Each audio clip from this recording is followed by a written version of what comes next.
हाँ जी। अब सबसे पहली चीज़ जो क्वेश्चन नंबर 6 है, पेपर खोल लेते हैं, ये रहा। मेरे को एक बार आप ये बताइए, थोड़ा सा सोच के, क्वेश्चन नंबर 6 में जो अदर करंट लायबिलिटीज़ आई हैं, जब जब आपने क्वेश्चन अटेम्प्ट किया हो, अदर करंट लायबिलिटीज़ आई हैं,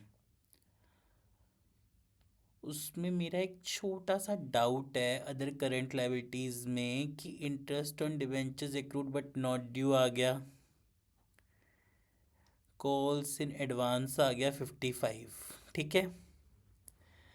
8% बैंक लोन, 5 लाख का 8% bank loan was taken on इतना डेट फॉर रीपेमेंट ऑन, तो मतलब इसका 9 मंथ्स का भी इंटरेस्ट आना था। मतलब एग्जांपल अप्रैल नहीं,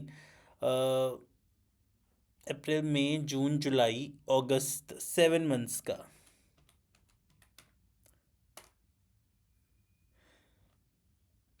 5 लाख का 8%, नहीं पूरे साल का ही 30,000, और वो आना था 40,000। मेरे को अब एक किसी ने कमेंट में बोला कि सर ये आना था। आप लोग मुझे एक बात बताओ, यहाँ पे लिखा है कि 8% बैंक लोन इस डेट को ड्यू है, पर हो सकता है ना उसका इंटरेस्ट तो हमने 31 मार्च को ही पे कर दिया हो। यहाँ कहीं मुझे लिखा नहीं ना कि मेरी बैलेंस शीट में या पर्टिकुलर में ये बैलेंसेस में मेरी अभी भी लायबिलिटी है कि मैंने पे करना है। आप मेरी बात समझ रहे हो? इसी तरह से जैसे 10 लाख का 6% डिवेंचर्स का दिया हुआ है ना, interest on debentures accrued but not due, तो उसमें भी हम ये एजम्पशन ले सकते थे कि इतना तो ड्यू हो गया, हमें पे करना पड़ेगा। पर यहाँ पे ये बैलेंसेस जो दे रहे हैं इसमें ये लिखा नहीं हुआ ना कहीं पे भी। तो एक मेरा डाउट है, आप लोग कमेंट्स में बताओ क्या कहते हो कि इसका अगर हम अदर करंट लायबिलिटी में डालेंगे तो 10 लाख का 6% डिवेंचर्स का फिर वो भी आएगा, 5 लाख का 8% का वो भी आएगा, मतलब 60 और 41 लाख। तो फिर करंट अदर करंट लायबिलिटीज बननी चाहिए थी 1,55,000। या तो अब इसका 6th पार्ट का आंसर है हमारा 1,55,000 या फिर 55, बट आई एम एज्यूमिंग कि कहीं दिया नहीं हुआ ड्यू बेसिस पे, तो हम पे कर चुके होंगे। तो अगर हम पे कर चुके हैं तो थोड़ी आएगा अलग से, क्योंकि ऑलरेडी हमें statement of profit and loss debit balance दे रहे हैं। इसका मतलब होता है ऑलरेडी हम हमारे प्रॉफिट एंड लॉसेस में दिखा चुके होंगे, तो हम पे कर चुके हैं, हम मान के चलते हैं। या फिर एक एजम्पशन बिल्कुल ठीक ये भी हो सकता है कि अगर हमें पॉइंट नहीं दिया हुआ तो हमारा सिर्फ ड्यू है बट अभी हमने पे नहीं करा। आप लोग समझ रहे हो मेरी बात को? इस पे बताओ आप क्या कहते हो कि आपके अकॉर्डिंगली क्या होना चाहिए।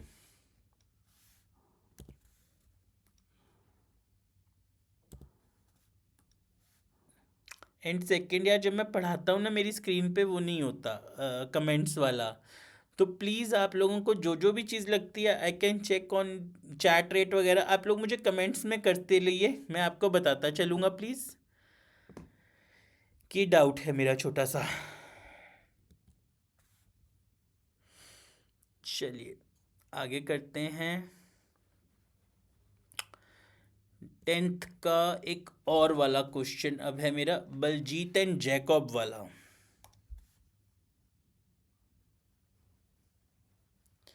एक सेकेंड देखते हैं।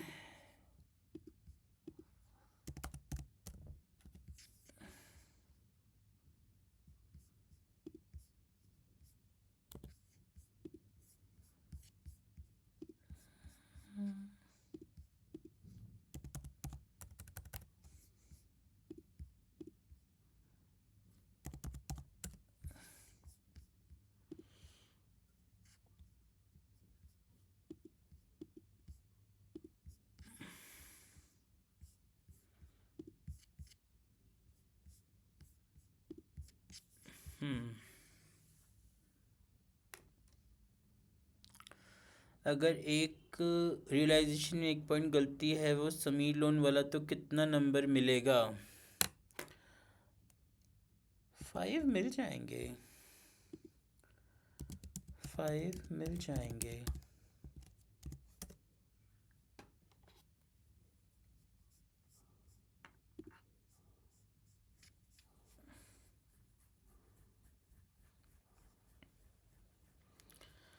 एट वाला 9, 10 का सेकंड, 9 का सेकंड।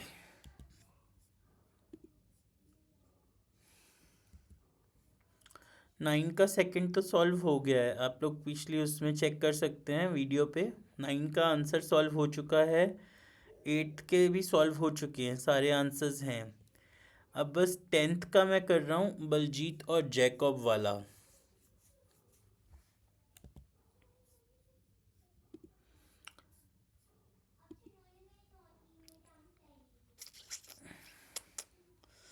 कैपिटल अकाउंट लिख दिया फंडामेंटल में? कौन से क्वेश्चन में आपने लिख दिया? फंडामेंटल वाले क्वेश्चन में।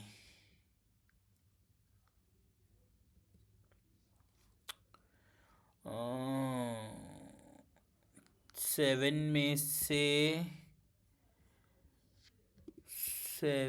में से 5 मिल जाएंगे। हाँ, 7 में से 5 मिल जाएंगे आपको।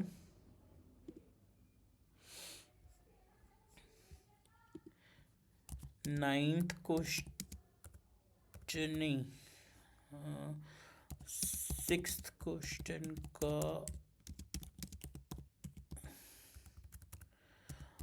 अदर करंट लायबिलिटीज का बैलेंस क्या था?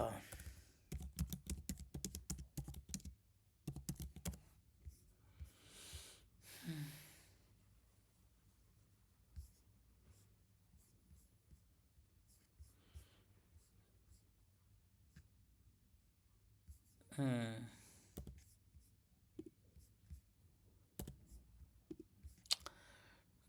10th पे आते हैं हम, बलजीत जैकब वाला क्वेश्चन करते हैं।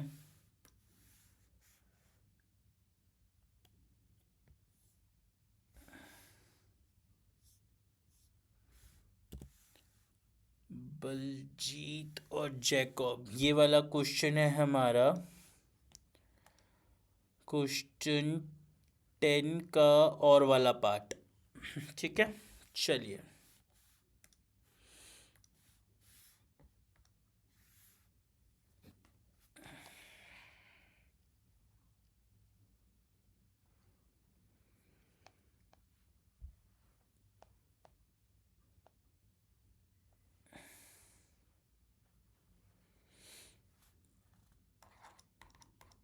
क्वेश्चन नंबर 10, इसका हमने बनाना है P&L appropriation account.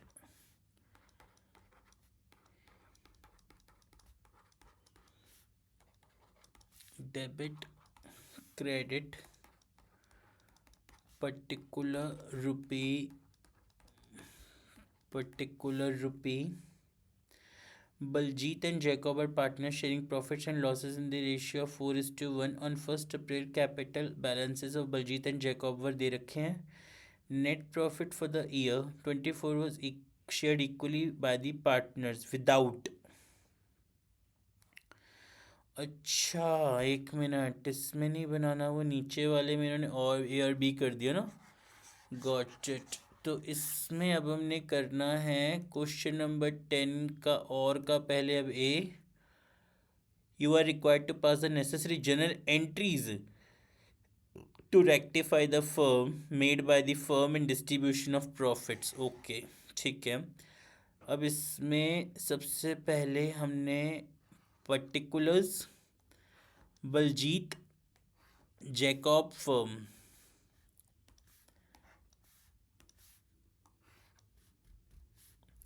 Baljeet Jacob firm ये बनाना था हमने format debit credit debit credit debit credit debit credit particulars. Got it. सबसे पहले इन्होंने बोला जो नेट प्रॉफिट था 1,20,000 का वो हमने दोनों में इक्वली डिस्ट्रीब्यूट कर दिया। तो मैं ना अब एक काम करता हूँ, मैं अपने तरीके से इसको कर रहा हूँ। मैं नेट प्रॉफिट 1 मिनट से वापस ले रहा हूँ। नेट प्रॉफिट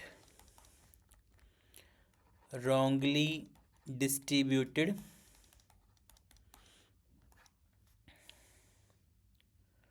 तो 1,20,000 को दोनों में बांट दिया था, तो 60,000 और 60,000 वापस ले लिया, तो फर्म के पास 1,20,000 वापस आ गया।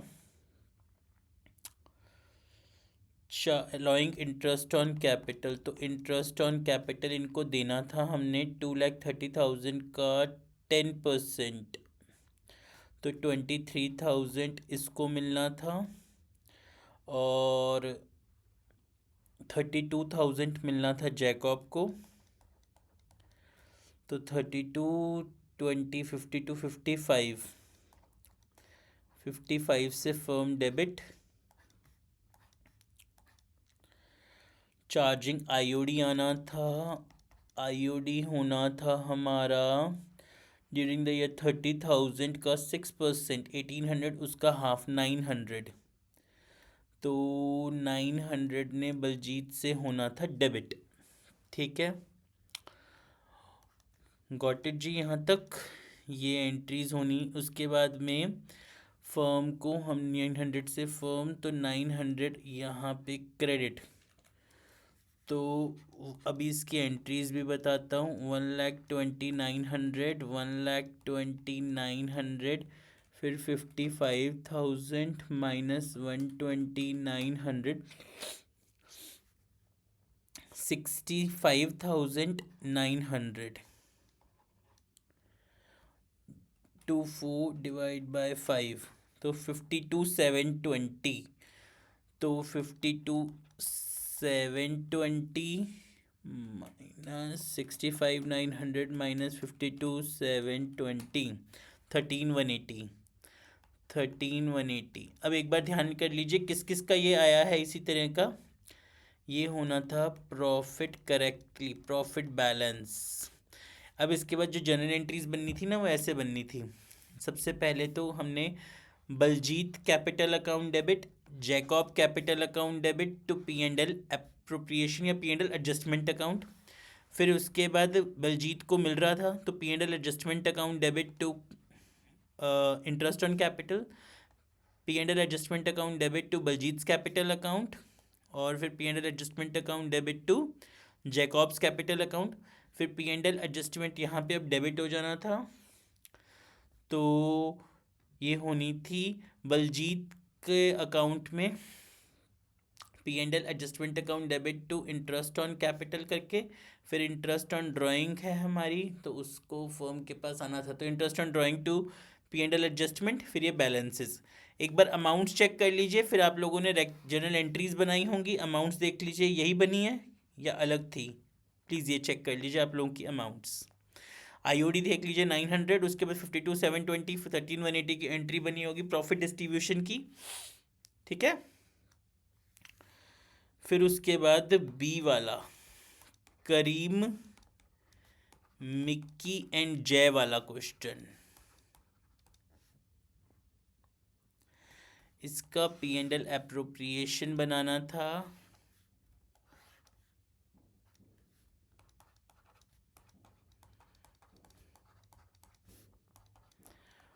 Particular rupee debit credit.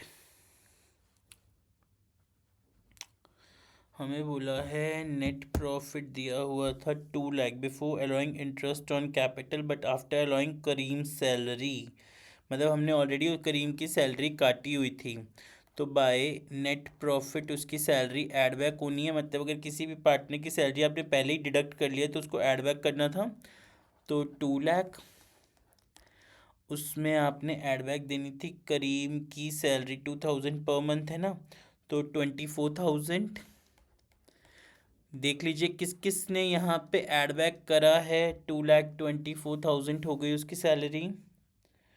उसके बाद आईओसी आना था। To IOC interest on capital to be allowed at 10% per annum. तो आईओसी जाना था हमारा 2,10,000 का सबसे पहले करीम को, मिक्की को, जय को 21,000, 12,000 और 10,000।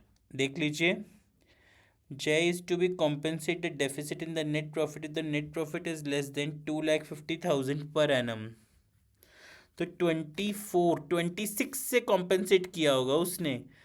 तो यहाँ पे अब 26,000 उसने और कॉम्पेंसेट किया होगा जय ने। देख लीजिए प्लीज़ किस किस का यहाँ पे आया है। इस क्वेश्चन को देख लो, अच्छा क्वेश्चन था यार। मतलब इन्होंने कई और में इजी डाले हैं और कई उसमें मुश्किल डाले हैं। मुश्किल वाले किसने अटेम्प्ट किए हैं। 2,50,000 यहाँ, 2,00,000 में एडबैक सैलरी 24 और जो डेफिसिट था 26 का वो यहाँ आना था हमारा। तो यहाँ होना था नेट प्रॉफिट 2,50,000 का। उसके बाद आईओसीज आने थे, सैलरी आनी थी करीम की 24,000 की, ठीक है। और जय के capital, find the balance of jazz capital after distribution of profits, ठीक है। और उसके बाद यहाँ पे सैलरी हो गई, ये हो गया हमारा, ठीक है। फिर जो प्रॉफिट डिस्ट्रीब्यूशन होना था, तो प्रॉफिट्स जाने थे जो transfer to capital account Karim, Mickey and Jay में, वो जाने थे किस रेशियो में है, 3:2:1 में। तो 2,50,000 minus 21, 2,50,000 minus 21,000 minus 12,000 minus 10 minus 24, 183 into 3/6। करीम को मिलना था 91,500। सो 91,500 इंटू 2, 183 इंटू 2/6, 61,000। फिर 183 डिवाइडेड बाय 6, 30,500। ये थे फाइनली प्रॉफिट्स। देख लीजिए ये क्या हो रहा है, अपने आप ही चलती गई। 91,500 था करीम का,